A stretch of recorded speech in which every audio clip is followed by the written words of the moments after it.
So as I was mentioning, these features of Act of 1909, this is very much important in our India, also in our polity for our UPSC, because what happens is you need to know the timing of 1909 Act.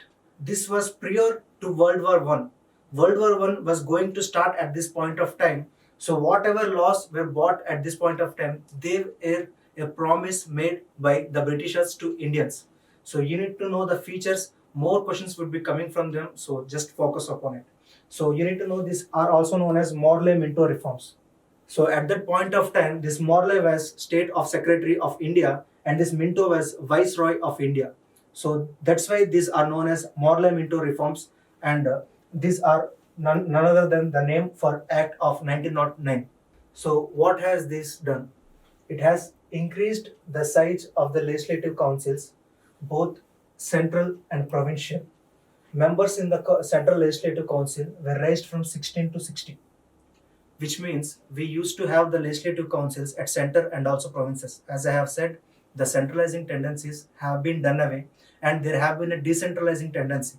So now there used to be legislative council members which were like Indians and Europeans. The number has been now increased. Now from 16 members, now it has been increased into 60 members. It has retained the official majority in the Central Legislative Council, but allowed the Provincial Legislative Council to have a non-official majority. In my previous videos, I have said the distinction between official and non-official, which means official means the Europeans who have been appointed by the head, like the crown, to rule into these Indian administrative bodies. But the non-officials are these Indians who are appointed by the discretion of Viceroy to rule, be into the Legislative Council, so that they could give their suggestions in legislature of laws. So in the official majority, it means the Europeans who have been appointed, their majority, they are more in the Central Legislative Councils, but at provinces, you can see that the Central Legislative Council means like now the center, which is now at there, and the provinces are like the states. To give an example, now we are having states. At that point of time, we used to call them as provinces. In provincial legislative councils, it's like state legislative assemblies. The participation of non-official members used to be more, which means Indians were more at the state legislative assemblies, which means the provincial legislative councils was more. And also the members were allowed to ask supplementary questions, move resolutions on the budget, which you can understand that at that point of time, budget is very important point. Not only then, now also budget is very important point, because in this only you would be having money to spend, and from where does this money come from? This both things are mentioned in this budget. But this is extensively under the control of Europeans, I mean to say the Britishers. The Indians, the members, only had the power to ask supplementary questions like, why are you spending on this? Why are you spending on the defense? Why are you not spending on development? These kind of supplementary questions could be asked, and resolutions were moved on the budget. Only these much powers were given in 1909. These were given just to satisfy the Indians that you people could ask in budget, what else do you want? So this kind of what we say rehabilitation was provided to Indians. And we also need to know that this is an important question, like the Satyendra Prasad Sinha has become first Indian to join the Viceroy's Executive Council.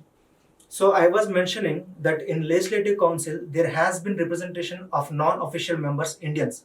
But in the Executive Council, executive means the implementation, like the ministers now, the Viceroy's Executive Council has only one Indian in it. Who was he? He was none other than Satyendra Prasad Sinha. Noted, this could be an important question.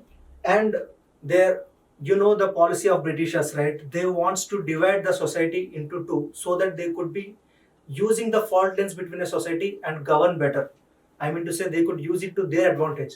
For that purpose, there has been an introduction of communal representation for Muslims by accepting the concept of separate electorate.